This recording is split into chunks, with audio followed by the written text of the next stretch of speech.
සෑම සියලු දෙනාටම ඊ타ත්ම සතුටු වෙන්නට පුළුවන්. ඊ타ත්ම වටින අවස්ථාවකටයි අපි සෑම සියලු දෙනාම සම්බන්ධව සිටින්නේ.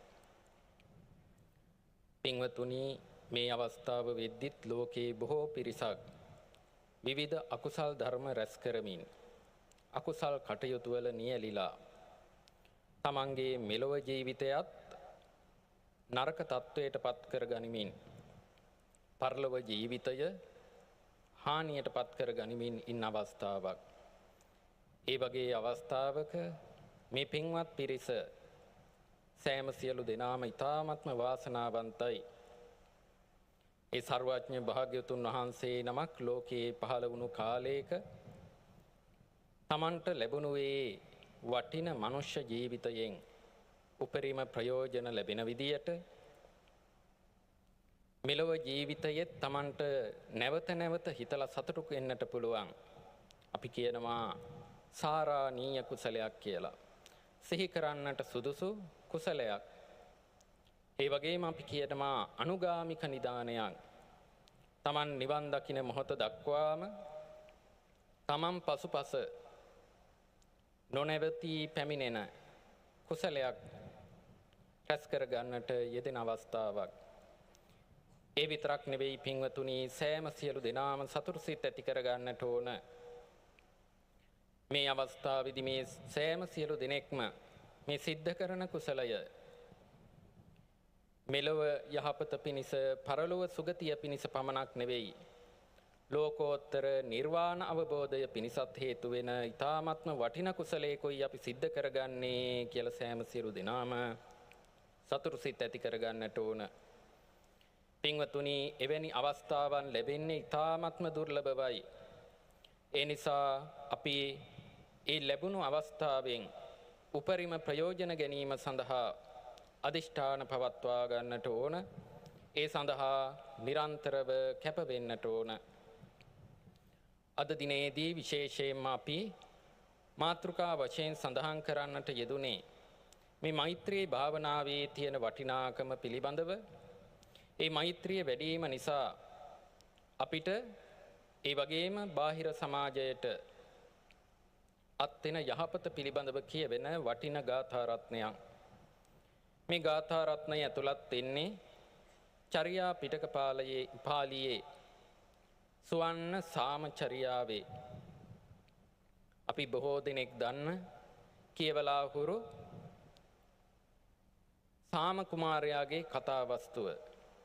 මෙන්න මේ කතා වස්තුවට අදාළ ගාථා රත්නයක් අපි මාතෘකා වශයෙන් සඳහන් කරන්නට යෙදුනේ.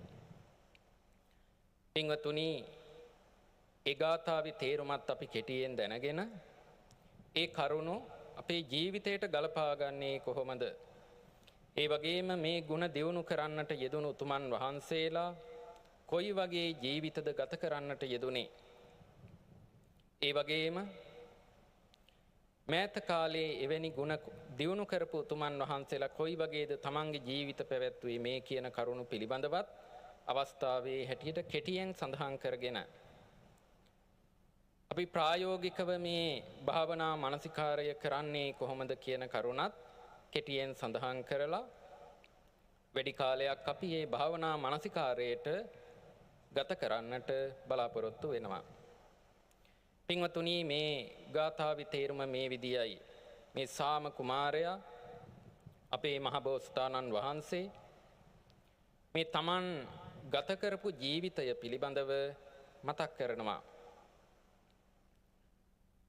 නමං කෝචි උත්තසති කෝචි මං න උත්තසති. මොකක්ද ඒකේ තේරුම? කිසිම සත්වයෙක් මා නිසා තැති ගැනීමට බයටපත් වෙන්නේ නැහැ. නපි භායාමි කස්සචි. ඒ වගේම මාත් කිසිම කෙනෙක් නිසා කිසිම කෙනෙක් කෙරෙන් බියටපත් වෙන්නේ නැහැ. ඒ වගේම තවදුරටත් පැහැදිලි කරනවා මෙත්තා බලේ නුපත්තද්දෝ. මේ මෛත්‍රී බලයෙන් ශක්තිමත් භාවයටපත් වෙලා රමාමි පවනේ තදා. මේ මහා කැලෑවෙහි මේ අරණ්‍යයෙහි සිත් අලවා වාසය කරනවා. කෙටියෙන් එතකොට මේ කොටසේ තේරුම තමන් වහන්සේ ඒ මෛත්‍රී ගුණය දියුණු කිරීම නිසා තමන්ට අනිත් අය කෙරෙන් බයක් ඇති වුණෙත් නැහැ. කිසිම දෙයකට බය වෙන්නේ නැතිව මෙතනදී පැහැදිලි කරනවා සිංහයෝ ව්‍යාග්‍රයෝ වැනි දරුණු සත්තු ඉන්න මේ කැලෑවේ වාසය කළත් ඒ වගේම අමනුෂ්‍යෝ ආදී ඒ බලපෑම් තිබුණත් ඒ කිසිම දෙයකින් තැති ගැනීමක් බයක් සන්ත්‍රාසයක් තමන්ගේ චිත්තසංතානයේ ඇති වුණේ නැහැ. ඒ විතරක් නෙවෙයි පින්වතුනි මේ සාම කුමාරයාගේ තිබුණු මෛත්‍රී බලය නිසා එතුමා නිරන්තරව මෛත්‍රිය වැඩුවා. දෙමව්පියොත් නිරන්තරව මෛත්‍රී වැඩුවා. මේ මෛත්‍රී බලය නිසා එතුමන් කෙරෙන් වෙන කෙනෙකුට බයක් ඉපදුනෙත් නැහැ. අනිත් අයට මෛත්‍රී සිත ඇති වුණා මෙතුමව දකිද්දී. එතුමා නිසා ඒ බය නිතර බය වෙන සත්තු ඉන්නවා. ඒ සත්තුන්ටවත් බයක් ඇති වුණේ නැහැ. අපි දකිනවා හාව මුව වගේ කුඩා සත්තු කෙනෙක්ව දැක්කම බය වෙනවා. නමුත් ඒ වගේ සත්තු පවා මේ සාම කුමාරයාට සමීප වුණා බයක් ඇති කරගත්තේ නැහැ. ඒ මොකක් නිසාද? එතනදී පැහැදිලි කරනවා මේ බහම්බෝසතාණන් වහන්සේගේ තිබුණු ඒ ගුණය නිසා මේ තිරිසන්ගත සත්වයෝ අතර පවා මෛත්‍රී සිත් ඇති වුණා. මේ විදියට පින්වතුනි කල්පනා කරන්නට ඕන. එහෙමනම් යම්කිසි කෙනෙක් නිවැරදි ක්‍රමයට මෛත්‍රිය දියුණු කරනවා නම් තමන්ගේ චිත්තසංතානයේ මෘදු භාවය ඇති වෙනවා. ඒ විතරක් නෙවෙයි ඒ අවට සිටින පිරිසගේ එතුමා අරමුණු කරන පිරිසගේ විශේෂයෙන්ම මෛත්‍රී සිත් ඇති වෙනවා. මෘදු සිත් ඇති වෙනවා. ඒ විතරක් නෙවෙයි අවට ඇසුරු කරන අයගේ පවා ඒ මෘදු සිත් ඇති වෙන්නට හේතුවක් වෙනවා. ඒ පිළිබඳව දහමේ දීර්ඝව සාධක උදාහරණ තියෙනවා. අපි ඒ සියල්ල පැහැදිලි කරන්නට කාලය ගත කරන්නේ නැහැ. කෙටියෙන් අවස්ථාවක් දෙකක් සඳහන් කරන්නට බලාපොරොත්තු වෙනවා. එක් අවස්ථාවක පින්වතුනි භාග්‍යවතුන් වහන්සේ කුසිනාරා නුවරට වැඩම කරනවා. ඒ අවස්ථාවේදී භාග්‍යවතුන් වහන්සේ සහ මහා සංඝරත්නය පිළිගන්නට ඒ මල්ල රජදරුවන් ඒ වගේම ඒ මල්ල රටවාසීන් පැමිණෙනවා. ඒ වෙලාවේදී ආනන්ද ස්වාමීන් වහන්සේගේ හිතවතකුත් ඒ ස්ථානයට පැමිණෙනවා. එතුමාගේ නම රෝජ මල්ල කියලා හඳුන්වනවා.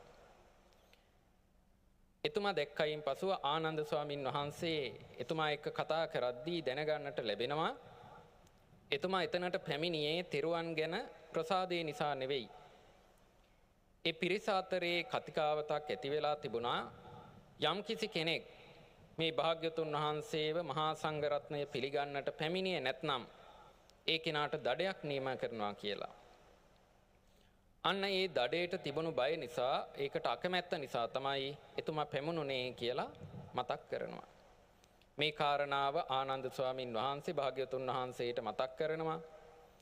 භාග්‍යවතුන් වහන්සේට මතක් කරනවා ස්වාමීනි මේ වගේ කෙනෙක් ශාසනයේ පැහැදුනොත් ඒක විශාල වටිනාකමක්.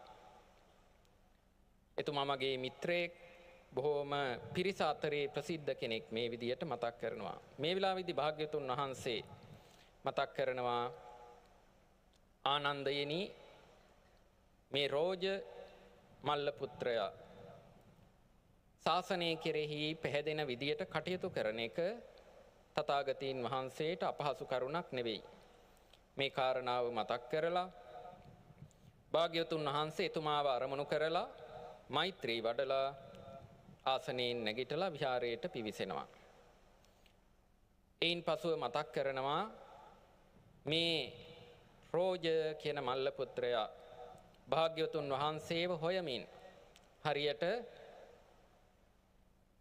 කිරිබොන වසු පැටියෙක් අම්මා පිටිපස්සෙන් යනවා වගේ අම්මව හොයාගෙන යනවා වගේ භාග්‍යවතුන් වහන්සේව හොයමින් විහාරයෙන් විහාරයට පැමුණුනා කියලා පැහැදිලි කරනවා.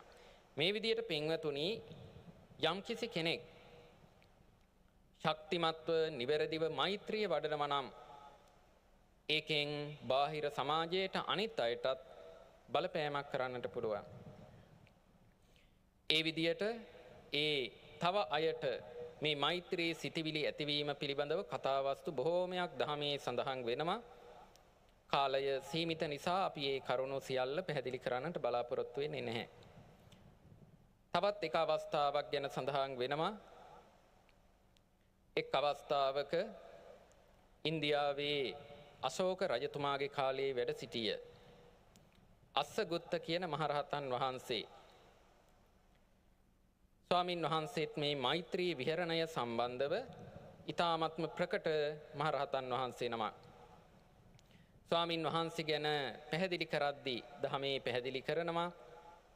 ස්වාමින් වහන්සේගේ තිබුණු මෛත්‍රී ආනුභාවය නිසා තිරිසන්ගත සත්තු පවා මෛත්‍රී සිත් ලැබුවා. ඒ අය අතර පවා රණ්ඩු සරුවල් ඇති වුණේ නැහැ කියලා. තේ රස්ස මෙත්තානුභාවේන තිරච්ඡාන ගතාපි මෙත්ත චිත්තම් පටිලබින්සු කියලා දහමේ පැහැදිලි කරනවා. මේ විදියට පින්වතුනි ඒ කෙනෙකුගේ මෛත්‍රී වැඩිම නිසා තවත් බොහෝ පිරිසකට සමාජයේ යහපතක් සිද්ධ වෙනවා. ඒ නිසා අපි සෑම සියලු දෙනාම කල්පනා කරන්නට ඕන. එහෙමනම් මේ විදියට මෛත්‍රිය දියුණු කර ගැනීම තමන්ට පමණක් නෙවෙයි තව බාහිර සමාජයටත් ඊ타ත්ම වටින කටයුත්තක්.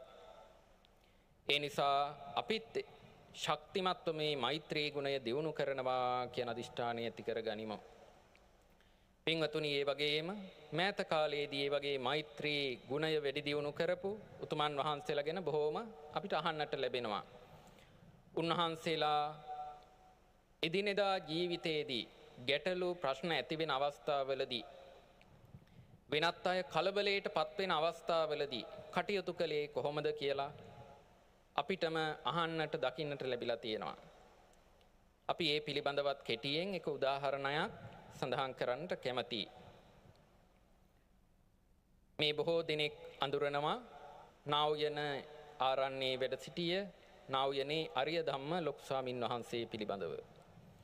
එක් අවස්ථාවක ස්වාමින් වහන්සේට තවත් භික්ෂුන් වහන්සේ නමක් දොස් කියලා ලිපියක් ලියලා එවනවා. දෝෂාරෝපණය කරමින් අපට මතක විදියට පිටු 16ක විතර දීර්ඝ ලිපියක් චෝදනා කරමින් ලිපියක් එවලා තිබුණා. ස්වාමින් වහන්සේ මේ ලිපිය කියවනවා. ස්වාමින් වහන්සේ මතක් කරනවා මේ ලිපිය කියවන කාලේ පුරාවටමවත් ස්වාමින් වහන්සේට දේශසිතක් අමනාපයක් ඇති වුණේ නැහැ. කරුණාවක් මෛත්‍රියක් ඇති කරගෙනම ඒ කරුණු කියවනවා.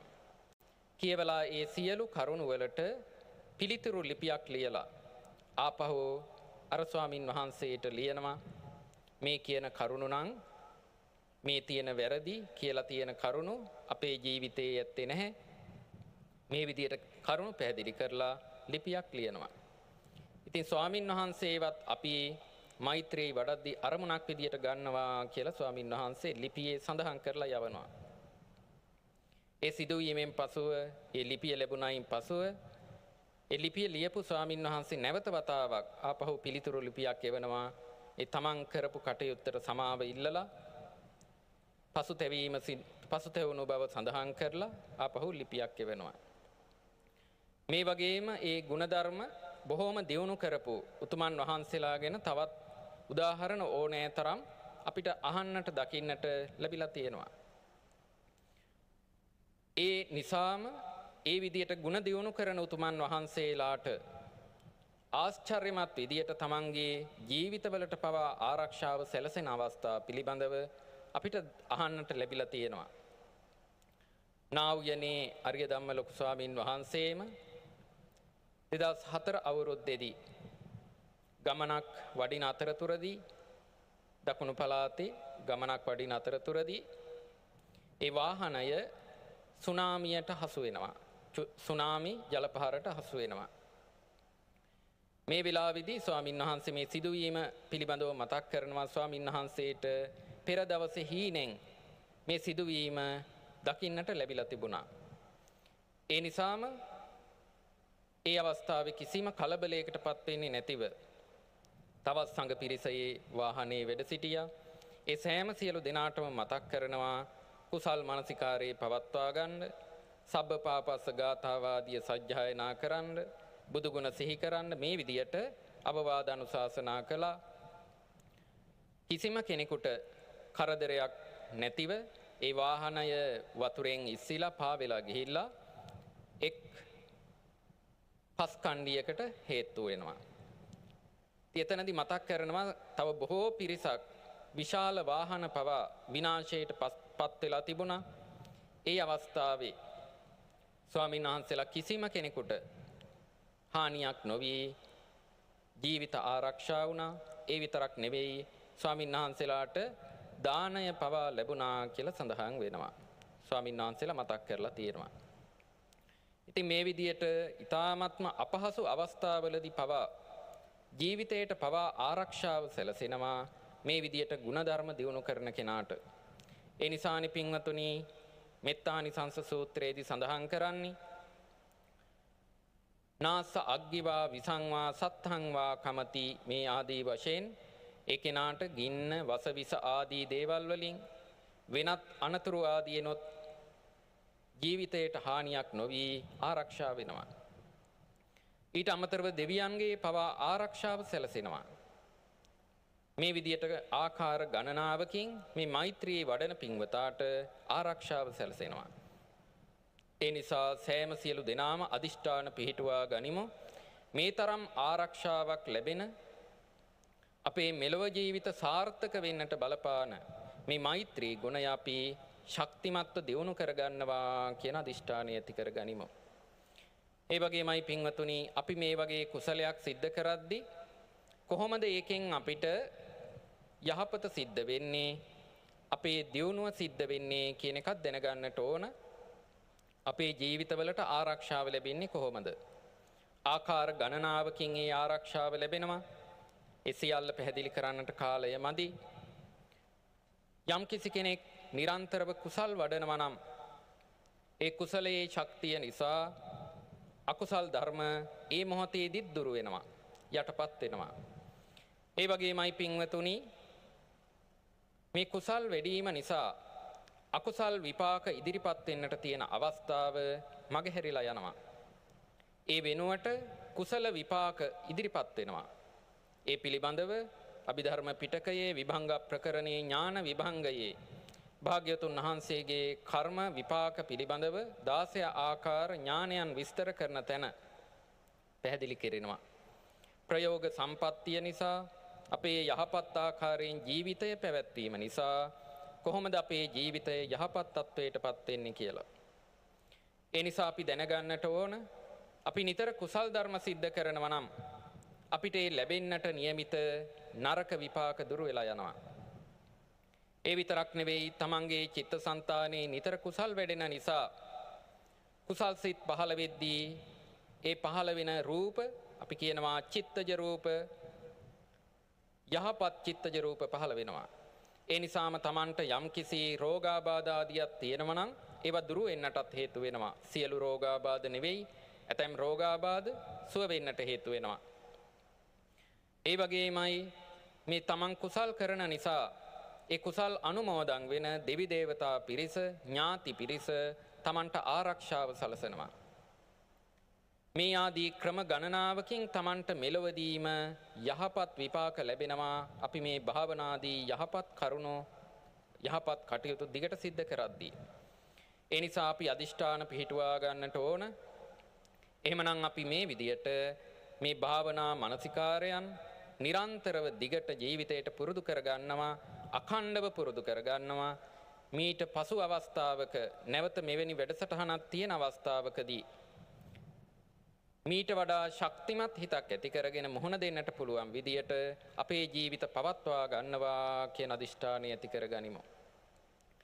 හොඳයි පින්වතුනි, එහෙමනම් අපි බලාපොරොත්තු වෙනවා කෙටියෙන් මේ භාවනා මනසිකාරයක් විශේෂයෙන්ම මෛත්‍රී භාවනා මනසිකාරය එක්කෙනෙක් අරමුණු කරගෙන අපි කලින් ස්වාමින් වහන්සේලා සඳහන් කළා වගේ ධ්‍යාන ලබන අවස්ථාව වෙනකන් කොහොමද ඒ පුරුදු කරන්නට ඕන කියන කරුණ බොහෝම කෙටියෙන් සඳහන් කරන්නට.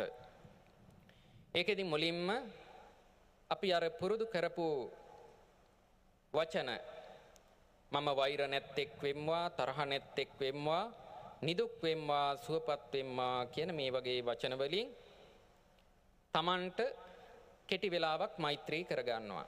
දැන් අපි ඒ ටික පුරුදු කරන්නයි සූදානම් වෙන්නේ. ප්‍රායෝගිකව මෙතන ඉඳන් මේ කියන කරුණු මේ විදියට අපි පුරුදු කරන්නට පුරු කරගමු. දැන් ඉදිරියේදී අපි මේ විදියට භාවනා පුහුණුව සිද්ධ කරමු. ටික වෙලාවක් විනාඩියක් දෙකක් Tamanට මේ වචන හතරෙන්ම මෛත්‍රී කරනවා. එයින් පසුව Taman ඒ වචන හතරෙන් Tamanට වඩාත්ම හිතට දැනෙන හොඳින් අර්ථය වැටහෙන එක පාඩයක් තෝරා ගන්නවා. උදාහරණයක් විදියට අපි සලකමු. සුවපත් වෙම්වා කියන වචනය Tamanට වඩා හොඳින් හිතට දැනෙනවා නම් ඒ වචනේ තෝරා ගන්නවා. ඒ වචනයෙන් නැවත පොඩි වෙලාවක් Tamanට මෛත්‍රී කරගන්නවා. මම සුවපත් වෙම්වා කියලා කෙටි වෙලාවක් තවත් විනාඩියක් දෙකක් Tamanට මෛත්‍රී කරගන්නවා. එයින් පසුව පින්වතුනි ඊළඟ අධියර විදියට අපි තෝරා ගන්නට ඕන ගරු සම්භාවනීය උතුමන් වහන්සේ නමක්. මේකෙදී විශේෂ කරුණු කිහිපයක් තියෙනවා. ඒ අපි තෝරා ගන්න කෙනා තමන් පිරිමි කෙනෙක් නම් පිරිමි කෙනෙක් වෙන්නට ඕන. තමන් කාන්තාවක් නම් කාන්තාවක් වෙන්නට ඕන. මේ ආරම්භක අවධියේදී පසු කාලෙක මේ සමාධිය ටිකක් දියුණු වුණාම ඒ විදියට ભેදයක් නැතිව ඕනෑම කෙනෙක්ව අරමුණු කරන්නට පුළුවන් තත්වය උදා වෙනවා. ඒ අවස්ථාව වෙනකන් ධර්මයේ පැහැදිලි කරනවා සමාන ලිංගික කෙනෙක්ව තෝරා ගන්නට ඕන මෛත්‍රී වඩන්නට. ඒ වගේම ඒ කෙනා ජීවත්ව ඉන්න කෙනෙක් වෙන්නට ඕන. ඒ වගේම ඒ කෙනා ගරු සම්භාවනීය කෙනෙක් වෙන්නට ඕන. අපි බොහෝ විට අපේ ගුරු ස්වාමින් වහන්සේ කෙනෙක්ව තෝරා ගන්නවා. ඒ වගේම මේ පින්වතුන්ටත් පුළුවන් තමන්ගේ ගුරුවරයෙක්ව තමන්ගේ හිතේ ගරුත්වය පහළ වුණු කෙනෙක්ව අරමුණ විදියට ගන්නට. ඒ සත්පුරුෂයාව අරමුණ විදියට අරගෙන තමන් ඒ සත්පුරුෂයා තමන් ඉදිරියේ ප්‍රියමනාප ආකාරයෙන් ඉන්න ආකාරය කල්පනා කරගන්නවා. තමන් ඉදිරියේ බොහොම සිනාමුසු මොහොනින් සතුටින් සැහැල්ලුවෙන් ඉන්න අවස්ථාවක් සිහි කරගන්නවා. එහෙම සිහි කරගෙන අපි අර කලින් තෝරාගත්තු වචනේ තියෙනවනේ සුවපත් වේවා කියන වචනය. ඒ වචනය යොදාගෙන මේ ගරු සම්භාවනීය උතුමට මෛත්‍රී පතුරවනවා. කොහොමද මේ සත්පුරුෂයා සුවපත් වේවා කියලා මුළු හදවතින්ම මේ ප්‍රාර්ථනාව සිද්ධ කරනවා. මේකෙදී ඇත්තටම අපි බලාපොරොත්තු වෙන්නේ ඒ වචනය නැවත නැවත කීම පමණක් නෙවෙයි. තමන් බලාපොරොත්තු වෙන්නට ඕන සැබෑවටම සුවපත් භාවයක් ලැබේවා කියන අදහසින්ම මේ මෛත්‍රී වැඩීම සිද්ධ කරන්නට ඕන. අපි කියන්නේ මුළු හදවතින්ම කරන ප්‍රාර්ථනාවක් කියලා. ඒ විදියට කරන්නට ඕන.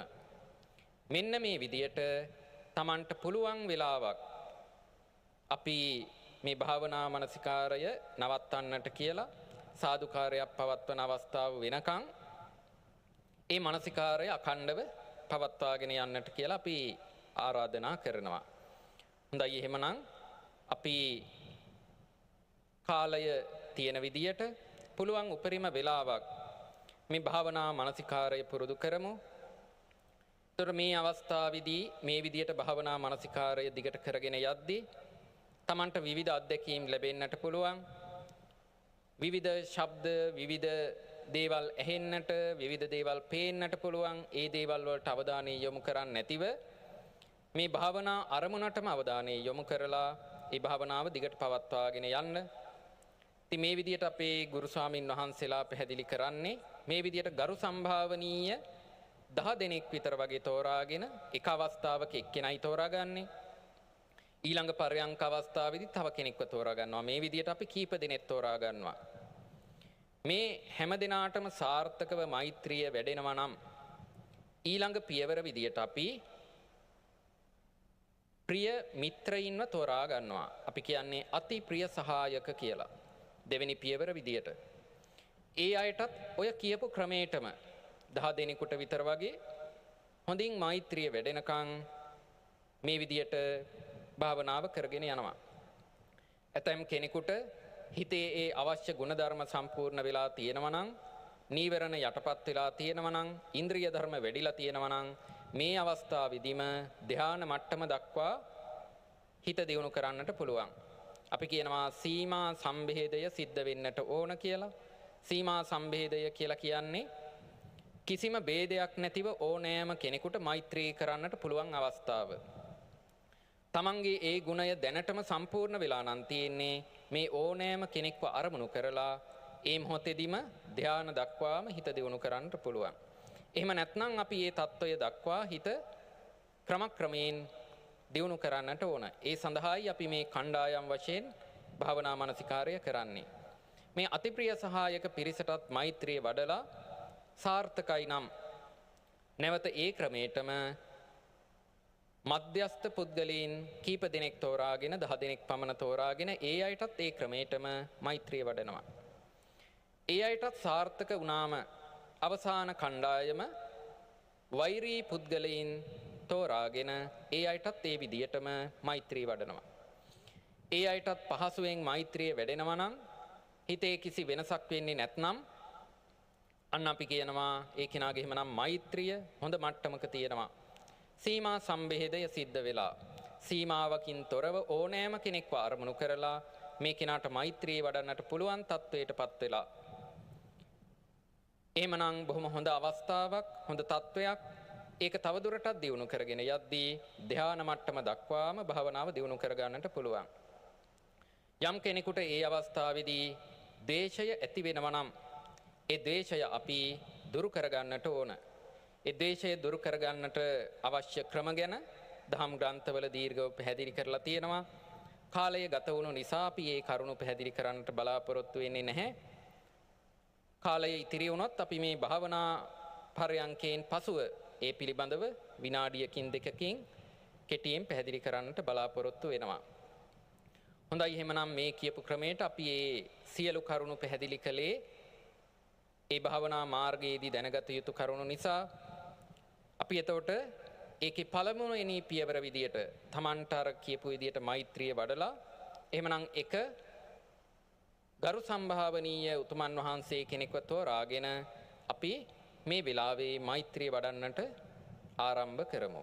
හොඳයි, හැම දිනාටම තෙරුවන් සරණයි. අපි භාවනා මනසිකාරය අවසන් වුණාම අපි සාදුකාරයක් පවත්වනවා. ඒ වෙලාවට අපි ඒ භාවනා පරයන්කය අවසන් කරමු. ඒ දක්වා අඛණ්ඩව අපි භාවනා මනසිකාරය පවත්වමු.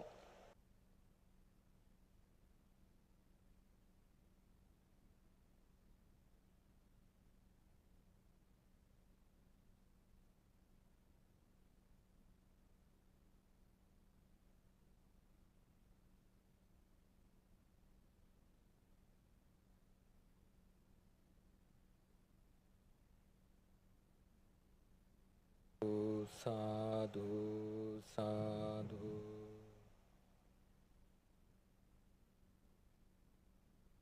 එහෙමනම් මේ අවස්ථාව වෙද්දී පැය භාගයකට ආසන්න කාලයක් පිරිස භාවනාවේ යෙදුණා. අපිට ටිකක් අඩු කාලයක් පැවතුණු නිසා අපි ඒ කාලය අඩු කරගත්තේ. ඒත් එක්කම මේ භාවනාවක් සිද්ධ කරද්දී විශේෂයෙන්ම මෛත්‍රී භාවනාව සිද්ධ කරද්දී දැනගත යුතු කරුණු කිහිපයක් විනාඩි කිහිපයකින් කෙටියෙන් සඳහන් කරන්නට බලාපොරොත්තු වෙනවා. මේ මෛත්‍රී භාවනාවක් සාර්ථක කරගන්නට අපි මේ මෛත්‍රිය වැඩිීමේ වටිනාකම, මෛත්‍රිය වැඩිීමේ ආනිසංස පිළිබඳවත්, ඒ වගේම ද්වේෂයේ ආදීනව පිළිබඳවත් අවබෝධයක් තියෙන්නට ඕන. ඒ ටික අපි හොඳින් කල්පනා කරලා වටහාගෙන තියෙන්නට ඕන. ඒ විදියට අපි ද්වේෂයේ ආදීනව එහෙම නැත්නම් තරහවේ තියෙන නරක ප්‍රතිඵල දැනගෙන තියෙන්නට ඕන. ඒ වගේම මෛත්‍රිය වැඩිීමේ තියෙන වටිනාකම දැනගෙන තියෙන්නට ඕන. එහෙම වුණාමයි අපේ හිත මෛත්‍රිය වඩන්නට නැඹුරු වෙන්නේ. ඉතින් ඒක අපි බොහොම කෙටියෙන් දැනගන්නට ඕනේ. සියල්ල විස්තරතුව කතා කරන්නට කාලය මදි. ඒ නිසා අපි තේරුම් ගන්නට ඕන මේ තරහව ඇති කරගත්තම මේ තරහව කියන්නේ අරමුණේ ගැටෙන ස්වභාවයයි. මේ තරහව ඇති වුණාම ඒ අවස්ථාවේදී තමන්ගේ සිතේ දෙවීම් තැවීම් වෙහෙස කරගතියක් ඇති වෙනවා. නිස්සය දහනට්ඨේන දාවග්ගී විය කියලා මේ විදිහට දහමේ පැහැදිලි කරනවා.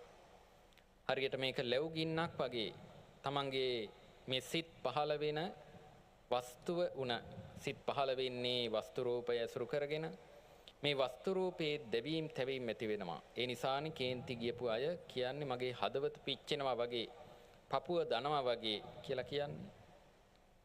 ඒ නිසා ඒ වගේ වෙහෙසකර තත්ත්ව ඇති වෙනවා ද්වේෂය නිසා.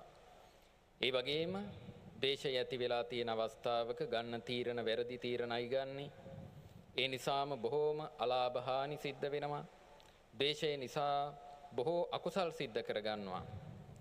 ද්වේෂයේ මුල් කරගෙන ප්‍රාණඝාත අදත්තාදාන ආදී බොහෝ අකුසල් සිද්ධ කරගන්නවා. ඒ නිසාම පසුතැවීම් වලට මුහුණ දෙන්න සිද්ධ වෙනවා. අනිත් අයගේ ගරිහා අපවාද වලට මුහුණ දෙන්නට සිද්ධ වෙනවා. ඇතැම් විටක පොලිස් නිලධාරීන්ගේ ග්‍රහණයට හසු වෙනවා. ඇතැම් විටක හිරේ විලංගුවේ වැටෙන්නට සිද්ධ වෙනවා. ඇතැම් විටක ඒ වැරදි කරපු ඒ වැරද්දට ලක්වුණ අයගේ ඥාති හිතයිශීන් හෝ වේවා ඒ හිතමිත්‍ර ආදී පිරිස හෝ වේවා ඒ අයගේ දඬුවම් වලට ලක් වෙන්නට සිද්ධ වෙනවා. ඇතැම් විටක ජීවිතේ පවා නැති වෙන්නට හේතු වෙනවා. මේ විදිහේ ආදීනව ඊටා විශාල ප්‍රමාණයක් තියෙනවා මේ ද්වේෂයේ කියලා තමන් කල්පනා කරන්නට ඕන. ඒ වගේම මේ ද්වේෂය නිසා මරණාසන්න මොහොතට හරි හැටි මුහුණ දෙන්නට ලැබෙන්නේ නැහැ. දුක්ඛිත විදියට මුහුණ දෙන්නට සිද්ධ වෙනවා. මරණින් මත්තේ අපාගත වෙන්නට හේතු වෙනවා කියලා මේ විදියට ද්වේෂයේ ආදීනව අපි ඉඩ ලැබෙන සෑම වෙලාවක නිතර සිහි කරන්නට පුරුදු කරගන්නට ඕන. ඒ විදියට කරද්දී අපිට මේ ද්වේෂයේ තියෙන හානිකර පැත්ත දකිද්දී ද්වේෂය ඇති වෙන අවස්ථා ගාන වාර ගාන සහ ඒ ඇති වෙන ද්වේෂයේ බලවත් භාවය අඩු වෙන්නට හේතු වෙනවා. මේක එක ප්‍රධාන කරුණක් අපි නිතර කරන්නට අවශ්‍ය නිතර අපි පුහුණු කරන්නට අවශ්‍ය දෙයක්. ඒ වගේමයි පින්වතුනි මේ තමන් යම් කිසි කෙනෙක් කෙරෙහි ගැටීමක් තරහවක් ඇති වුණොත් ඒක අපි ධර්මානුකූලව කල්පනා කරලා බැහැර කරගන්නට ඕන. කොහොමද අපි ධර්මානුකූලව කල්පනා කරන්නට ඕන? අපි මේ පුද්ගලයින් වශයෙන් කල්පනා කරාට ඇත්තටම මේ වෙනස් වෙලා යන ස්කන්ධ සමූහයක්, ආයතන සමූහයක්, ධාතු සමූහයක් තියෙන්නේ. එහෙමනම් ඒ වගේ වෙනස් වෙලා යන දේවල් වලට ගැටීමක් ඇති කරගෙන ප්‍රයෝජනයක් තියෙනවද? තමන් කල්පනා කරලා බලන්නට ඕන. කෙනෙක් තමන්ට බනිනවා. ඒ බැනපු නිසා තමන් ඒ කෙනත් එක්ක කේන්ති ගන්නවා නම් ඒ කෙනා ඒ බනින වෙලාවේ ඒ කෙනාගේ චිත්තසංතානයේ පැවතුණු දේශසිත දිගටම තියෙනවද? තමන් කල්පනා කරලා බලන්නට ඕන. දිගටම තියෙන්නේ නැහැ. අපි ඒ වෙලාවේදී මේ පුද්ගලයා නරකයි කියලා අපි ලේබල් කරගත්තොත් කෙනෙක්ව තහවුරු කරලා මේ පුද්ගලයා මෙහෙමයි කියලා අපි නම් කරගත්තොත් ඒක බොහොම හානිකර දෙයක්. ඒ නිසා අපි එහෙම කරන්නට සුදුසු නෑ. අපි ධර්මානුකූලව දකින්නට ඕන, ධර්ම වශයෙන් දකින්නට පුරුදු කරගන්නට ඕන, සත්ව පුද්ගල වශයෙන් දකින්න නැතුව. කොහොමද ඒක කරන්නේ? අපි කල්පනා කරන්නට ඕන ඕනෑම කෙනෙකුගේ චිත්තසංතානයේ ලෝභ, ද්වේෂ ආදී අකුසල් පහළ වුණොත් ඒ අකුසලය හොඳ දෙයක් නෙවෙයි. ඒ ධර්මය හොඳ දෙයක් නෙවෙයි. ඒ ධර්මයෙන් ඒ අකුසලයෙන් මතු අනාගතයේ නරක විපාක ලැබෙනවා. ඒ නිසා මේක අහිතකර ධර්මයක්, අකුසල ධර්මයක් කියලා ඒ ධර්මය පිළිබඳව පමණක් තේරුම් ගන්නවා. ඒ වගේම ඒ సంతානයේම අපි හිතමු අපිට ඒ බැනපු කෙනාගේ චිත්තසංතානයේම යම් අවස්ථාවක කුසලයක් පහළ වුණොත් අපි දකින්නට ඕන එහෙමනම් මේක කුසලයක්. ඒක හොඳයි. පුද්ගලයෙක් වශයෙන් නෙවෙයි සලකන්නට ඕන. එහෙමනම් මේ කුසලය නිසා මතු අනාගතයේ යහපත් විපාක ලැබෙනවා. එතකොට මේ අකුසලය කොයිම කෙනෙකුගේ సంతානේ පහළ වුණත් ඒක නරක දෙයක්. ඒකෙන් නරක විපාකයි ලබා දෙන්නේ. කුසලය කොයිම సంతානයක පහළ වුණත් ඒකෙන් හොඳ විපාකයි ලබා දෙන්නේ. මෙන්න මේ විදියට කල්පනා කරන්නට ඕන. එහෙම නැතිව අපි පුද්ගලයින් වශයෙන් වෙන් කරගත්තොත් ඒකෙන් වෙන හානිය මොකක්ද? අපි කෙනෙක්ව ලේබල් කරගන්නවා, නම් කරගන්නවා මේ කෙනා හොඳ කෙනෙක් කියලා. ඒ කෙනා කොයිතරම් නරක කළත් ඊට පසුව අපි ඒ නරක සාධාරණීකරණය කරනවා. ඒක නරකක් විදියට, වරදක් විදියට දකින්නේ නැහැ. ඒක බොහොම හානිකර දෙයක්. ඒ වගේම ඒක අනිත් පැත්ත. අපි නරකයි කියලා යම් කෙනෙක්ව තීරණය කළොත් ඒ කෙනා කොයිතරම් හොඳ කළත් ඒ හොඳ දකින්නේ නැහැ. ඒ නිසා ඒ විදියට වැරදි ආකාරයෙන් කල්පනා කිරීම වළක්වාගෙන අපි දහමේ කියනවා යෝනිසෝ මනසිකාරය ධර්මානුකූලව සිහි කරන්නට පුරුදු කරගන්නට ඕන. මේ දේවල් වෙනස් වෙන ධර්මතා සමූහයකුයි තියෙන්නේ කියලා අවබෝධ කරගන්නට ඕන. යෝනිසෝ මනසිකාරය කියලා කියන්නේ මොකක්ද? නිච්චේ නිච්ඡන්ති මනසිකාරෝ, දුක්ඛේ දුක්ඛන්ති මනසිකාරෝ, අනත්තනි අනත්තාති මනසිකාරෝ. මේ විදියට අනිත්‍ය දුක්ඛ අනාත්ම දේවල් අනිත්‍ය දුක්ඛ අනාත්ම විදියට නිවැරදි ක්‍රමයට දකිනවා නම් මේකට අපි කියනවා යෝනිසෝ මනසිකාරය. අපි එහෙමනම් කල්පනා කරන්නට හොඳ නැහැ. මේ කෙනෙකුට ඇති වුණු සිතිවිලි දිගටම තියෙනවායි කියලා හිතන්නට හොඳ නැහැ. මේ දේවල් මේ විදියට වෙනස් වෙලා යන ධර්ම විදියට දකින්න පුරුදු කරගන්නට ඕනේ. එතකොට අන්න අර අකුසල් ඇති වෙන එක පාලනය වෙනවා. ඒවා දුර වෙලා යනවා. මේ අකුසල් රඳා පවතින්නේ වැරදි වැටහීම් නිසා. මේ අකුසල් චිත්තසංතානයේ අකුසල් ඇති වෙන්නේ එතකොට මේ නিত্য සුභ සුඛ ආත්ම වශයෙන් දේවල් කල්පනා කිරීම නිසා. ඒක පාලනය වෙන තරමට අකුසල් ඇති වෙන එක පාලනය වෙනවා. ඒ නිසා අපි නිතර මේ විදිහට අනිත්‍ය ආදී වශයෙන් ධර්මතා වශයෙන් දකින්නට කල්පනා කරන්නට පුහුණු කරගන්නට ඕන. ඒ වගේම අපි පුළුවන් තරම් සෑම දෙයකම සෑම කෙනෙකුගේම හොඳ දකින්නට හොඳ පැත්ත දකින්න පුරුදු කරගන්නට ඕන. ඒක සතෙකුගේ වුණත් කමක් නැහැ.